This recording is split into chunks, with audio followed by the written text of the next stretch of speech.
Hey everybody, I'm ready for Chapter 10 in Charlotte's Web. I hope you are too. Chapter 10, An Explosion. Day after day, the spider waited head down for an idea to come to her. Hour by hour, she sat motionless, deep in thought. Having promised Wilbur that she would save his life, she was determined to keep her promise. Charlotte was naturally patient. She knew from experience that if she waited long enough, a fly would come to her web, and she felt sure that if she thought long enough about Wilbur's problem, an idea would come to her mind. Finally, one morning toward the middle of July, the idea came. Why, how perfectly simple, she said to herself. The way to save Wilbur's life is to play a trick on Zuckerman. If I can fool a bug, thought Charlotte, I can surely fool a man. People are not as smart as bugs. Wilbur walked into his yard just at that moment. What are you thinking about, Charlotte? He asked. I was just thinking, said the spider, that people are very gullible. What does gullible mean? Easy to fool, said Charlotte. That's a mercy, replied Wilbur, and he lay down in the shade of his fence and went fast asleep. The spider, however, stayed wide awake, gazing affectionately at him and making plans for his future. Summer was half gone. She knew she didn't have much time. That morning, just as Wilbur fell asleep, Avery Arable wandered into the Zuckerman's front yard, followed by Fern. Avery carried a live frog in his hand. Fern had a crown of daisies in her hair. The children ran for the kitchen. Just in time for a piece of blueberry pie, said Mrs. Zuckerman. Look at my frog, said Avery, placing the frog on the drain board and holding out his hand for pie. Take that thing out of here, said Mrs. Zuckerman. He's hot, said Fern. He's almost dead, that frog. He is not, said Avery. He lets me scratch him between the eyes. The frog jumped and landed in Mrs. Zuckerman's dishpan full of soapy water. You're getting your pie on you, said Fern. Can I look for eggs in the hen house, Aunt Edith? Run outdoors, both of you, and don't bother the hens. It's getting all over everything, shouted Fern. His pie is all over his front. Come on, frog, cried Avery. He scooped up his frog. The frog kicked, splashing soapy water onto the blueberry pie. Oh, another crisis, groaned Fern. Let's swing in the swing, said Avery. The children ran to the barn. Mr. Zuckerman had the best swing in the county. It was a single long piece of heavy rope tied to the beam over the north doorway. At the bottom end of the rope was a fat knot to sit on. It was arranged so that you could swing without being pushed. You climbed a ladder to the hayloft. Then, holding the rope, you stood at the edge and looked down and were scared and dizzy. Then you straddled the knot so that it acted as a seat. Then you got up all your nerve, took a deep breath, and jumped. For a second you seemed to be falling to the barn floor far below, but then suddenly the rope would begin to catch you, and you would sail through the barn door going a mile a minute, the wind whistling in your eyes and ears and hair.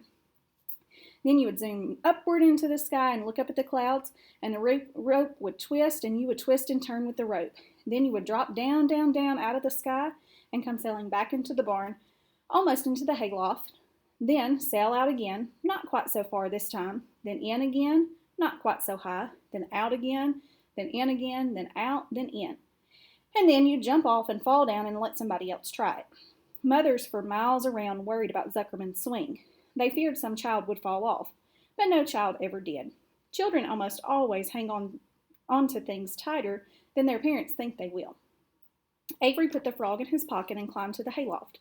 The last time I swung in this swing, I almost crashed into a barn swallow, he yelled. Take that frog out, ordered Fern. Avery straddled the rope and jumped. He sailed out through the door, frog and all, and into the sky, frog and all. Then he sailed back into the barn. Your tongue is purple, screamed Fern. So is yours, cried Avery, sailing out again with the frog. I have hay inside my dress. It itches, called Fern. Scratch it, yelled Avery as he sailed back. It's my turn, said Fern. Jump off. Fern's got the itch, sang Avery. When he jumped off, he threw the swing up to his sister. She shut her eyes tight and jumped. She felt the dizzy drop, then the supporting lift of the swing. When she opened her eyes, she was looking up into the blue sky and was about to fly back through the door. They took turns for an hour. So there's a picture of Fern on the swing. And here is her brother Avery up in the hayloft. That's where they put all the grass that they cut, and it became hay for the barn animals. When the children grew tired of swinging, they went down toward the pasture and picked wild raspberries and ate them. Their tongues turned from purple to red. Fern bit into a raspberry that had a bad-tasting bug inside it and got discouraged. Avery found an empty candy box and put his frog in it. The frog seemed tired after his morning in the swing. The children walked slowly up toward the barn. They, too, were tired and hardly had enough energy to walk. "Let's build a tree house," suggested Avery. "I want to live in a tree with my frog." "I'm going to visit Wilbur," Fern announced. They climbed the fence into the lane and walked lazily toward the pig. Wilbur heard them coming and got up. Avery noticed the spider web, and coming closer, he saw Charlotte. "Hey, look at that big spider," he said. "It's tremendous." "Leave it alone," commanded Fern. "You've got a frog. Isn't that enough?" "That's a fine spider, and I'm going to capture it," said Avery. He took the cover off the candy box. Then he picked up a stick. "I'm going to knock that old spider into this box," he said. Wilbur's heart almost stopped when he saw what was going on. This might be the end of Charlotte if the boy succeeded in catching her.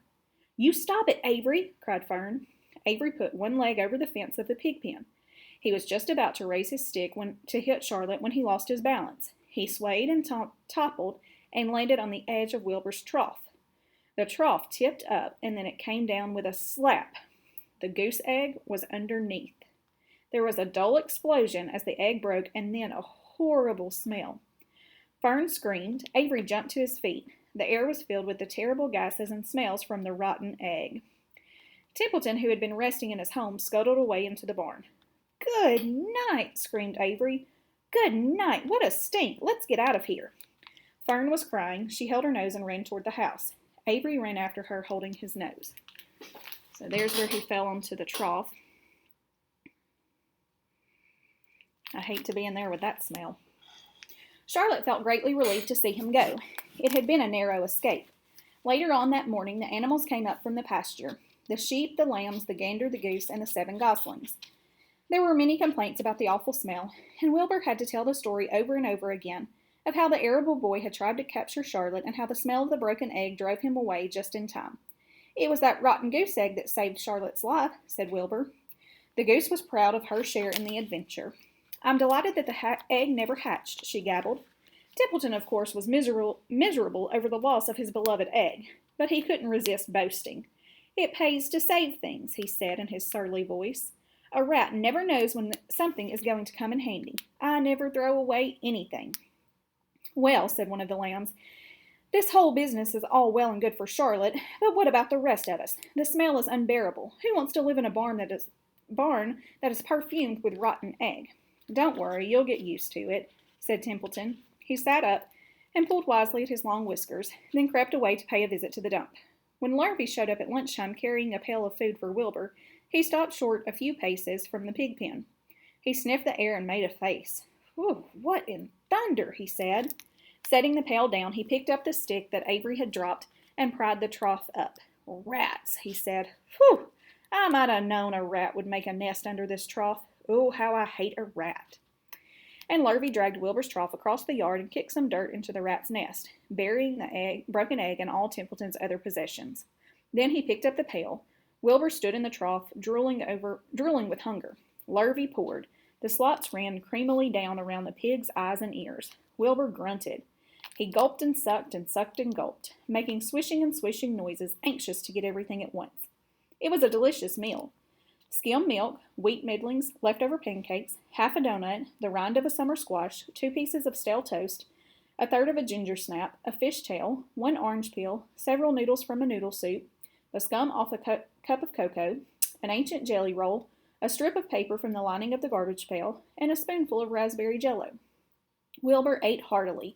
He planned to leave half a noodle and a few drops of milk for Templeton. Then he remembered that the rat had been useful in saving Charlotte's life, and that Charlotte was trying to save his life. So he left a whole noodle instead of a half. Now that the broken egg was buried, the air cleared and the barn smelled good again. The afternoon passed and evening came. Shadows lengthened. The cool and kindly breath of evening entered through the doors and windows. Astride her web, Charlotte sat moodily, eating a horsefly and thinking about the future. After a while, she bestirred herself. She descended to the center of the web, and there she began to cut some of her lines. She worked slowly but steadily while the other creatures drowsed. None of the others, not even the goose, noticed that she was at work. Deep in his soft bed, Wilbur snoozed. Over in their favorite corner, the goslings whistled a night song. Charlotte tore quite a section out of her web, leaving an open space in the middle. Then she started weaving something to take the place of the threads she had removed. When Templeton got back from the dump around midnight, the spider was still at work. See you next time.